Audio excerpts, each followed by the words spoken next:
Hi there, it's Jennifer and welcome back to Little Green Farmhouse. Today I am here to talk about my AeroGarden and my first gardening video of 2017. I always love it when I can start to think about gardening anyway. And because we recently moved to this house only about 4 months ago, I can start thinking about it earlier than I ever have been able to do it before as a gardener, because we lived in Flagstaff, Arizona, where the weather is quite cold. And we still had a chance of frost up through the middle of June, believe it or not, and then chance of frost again by the middle of September. So we had to get growing really fast. Anyway, here in the place where I live now, we have an 8-month growing season. And it occurred to me the other day that I better get my seeds started indoors, because the time for planting is going to be in probably 6 to 8 weeks from now. Here we are just, 3 weeks into January. So okay, let me just say, an AeroGarden is, if you don't know, I'll pop in a little picture for you here. It's a hydroponic garden. The base of it holds water that you put nutrients in periodically.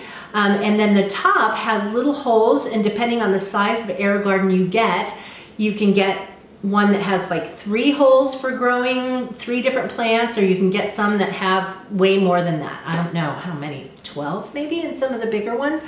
I have one, I've had 2. One of mine kind of took a dive last year, but the one I have now is called the Space Saver 6, and it's actually triangular. And so it's nice because it can fit into a corner. It can tuck into a corner on a kitchen counter or something. It holds 6 different kinds of plants.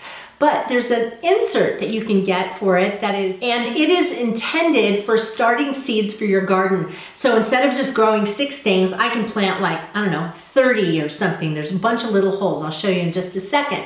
So it's not intended for you to just grow a whole huge bunch of stuff right there. It's just to allow you to get some things started, a whole bunch of things started, so that then you can transplant them out into your garden. Or in my case, I usually transplant them into pots first, indoors, and then out to the garden. It's really important that you read the instructions about hardening off your seedlings, because they're so delicate and they've been growing in this wonderfully comfortable environment where they have tons of water bathing their roots, and they have this, light, never-ending source of light, but not too harsh light.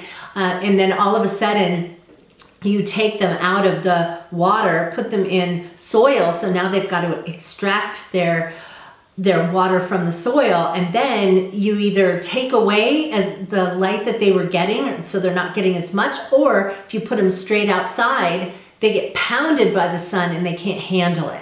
So there's a period of hardening off where you set your new little plants outside for like maybe an hour, and then you take them in. And then the next day, an hour, and you take them in. And then you increase that to 2 hours, and then you take them back in. So you just need to take the time to harden off your plants before you put them straight into the garden.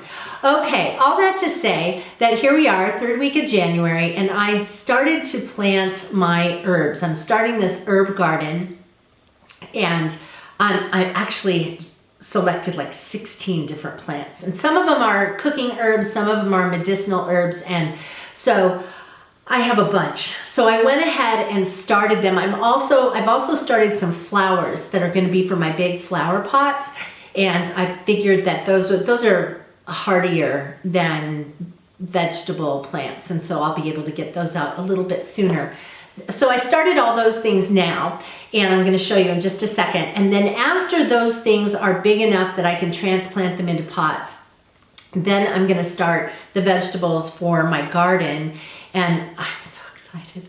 I'm so excited. I have picked out so many different things to grow this summer. I'm probably not even going to have the space to grow everything that I have seeds for, but I just have I've never lived in such a temperate climate. I grew up in the Phoenix area in Arizona, where, summer temperatures easily hit 116. I mean, easily. Sometimes they go as high as like 120 something, but definitely like 115, 16. And so I only did container gardening in that kind of a climate, so I could take my big pots and roll them under the patio, the shade of the patio, and then put them back out.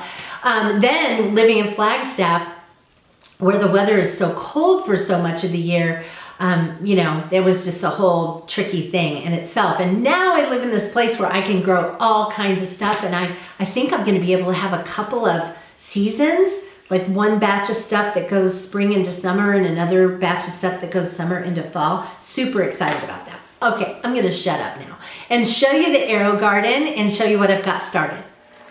Okay, so here's my AeroGarden, and I'm just gonna point a few things out first. I've got my seed packet still here. And then some of my plants started to grow tall enough that I was able to take them out of here and put them in dirt. But I keep them usually after I take them out of the AeroGarden where they've had so much light, they're so used to it. I kind of keep them close by for a few days, and especially because we've been having some bad weather, and the sun's not as bright in the house, and so I just thought I would keep them there. But anyway, the AeroGarden normally does not look this way. And let me go ahead. This is the hood where the lights are underneath, and I'm going to raise that up so you can see this better. So you can see how much higher it is, and you can raise this as the plants get taller. Now, normally an AeroGarden does not have this top. This is a special styrofoam insert that's specifically made for getting seedlings started for your garden. It normally has a hard plastic top that, and mine's called a Space Saver 6, and so mine has 6 holes so I can grow 6 different plants. But you can see all these different ones. The idea is not to continue to grow these, you know, forever and ever in here, but just to get them started, get them transplanted, and off into your garden. So these are little, they're not soil, but they're like little soil plugs. You soak these in water first so they expand. If you don't and you put them in here, they'll just fall straight through. So you soak them first. If your seeds are large, like if you were putting in a bean or, you know, something like that, a pea, you don't need to do beans and peas actually in here, but okay, say like a zucchini squash seed. You would want to dig out some of this material in here so the seed fits comfortably. And then I put tape, just Scotch tape, and I label each thing. So when they get, as they start to grow bigger, then I can lift this up. Or in this case, when these guys got a little bit bigger, I just took them out and put them into soil. When I start my tomatoes in here, I'll actually let the tomatoes get probably like that big before I will take them out and transplant them, because I want them to be nice and hardy before I take them out. But anyway, this is just a hydroponic garden. I don't know if you can see that. There's water under there. And the great thing about this, it has little dials, and unfortunately I don't think you can see. Okay, here we go. I've got a flashlight I can use. But you can see that there are controls here. This room is not dark, but it's just not picking up this thing. So anyway, there are different buttons here that you can push. And one of them you can select what you're growing, herbs, flowers, greens, vegetables, whatever, and then that will determine how long the grow lights stay on. It also has a light, so I could turn on or off the lights. There's a button here, and then there's a little flashing thing that will tell me when I need to add nutrients to the water. I'm always growing something in here, and so I always have the stuff I need to feed my plants. But anyway, this is just a great way of, well, growing plants inside your house year-round. You can even do flowers. Okay, so that is it. As I mentioned in that clip, I do keep things growing in my AeroGarden all year round. Usually what I do is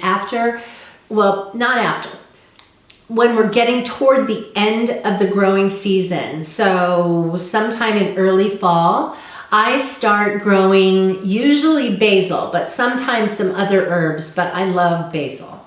So I start growing that, And so that by the time my basil outside has had it, that I will have this nice basil growing inside that's ready to use in my cooking. And my mother likes to use hers. I got her one for Christmas one year. My mom likes to use hers to grow flowers. So in the middle of winter, you can have these beautiful pink petunias growing in your house. There's all different kinds of things you could grow. You can grow tomatoes on them. I did that once and found that it wasn't really worth it for the amount of tomatoes I got. You know, with all the electricity I was using and the nutrients and all that kind of stuff, it just didn't, and the months that it took to bring it to harvest, I just didn't think that was worth it. And the greens grow really well, but you just can't really grow enough greens to make it so that you can actually have a regular salad with it. If all you wanted was to pick some off and put them in a sandwich, then that's great. But if you're hoping that you're gonna grow a salad in your house, probably not. It's probably not going to be as productive as you would hope it would be. If you have any questions about the AeroGarden, I have been using AeroGardens, a few different ones, for probably maybe 6 or 7 years now, and I love it. Would never, if the one I had broke today, I would be ordering another one today. So I'll link AeroGarden's website in the space below. It's just aerogarden.com. And so if you want to go over there and check those things out. But hope you guys are having fun thinking about your upcoming gardens. I call them dreams of green when it's wintertime and I'm dreaming of my spring and summer garden. So hope you guys are enjoying having those dreams of green as well. And I hope I'll see you again on Little Green Farmhouse. I will have lots and lots more gardening videos to come. This is when I film the most, is during gardening season. So I hope you'll come along with me. If you're not a current subscriber, hit that button right there. YouTube will let you know when I upload new videos, which is several times a week. Also, don't forget to join me over on my blog at littlegreenfarmhouse.com, where I post regularly, and I have a lot of coordinating blog posts that go along with videos. So I hope you'll join me over there and sign up by email when you go over to the blog, because then every time I put up a post, you'll get an email that says, you know, here's what she just posted. So take care, you guys. Thanks so much for watching, and we'll see you again on Little Green Farmhouse. Bye-bye.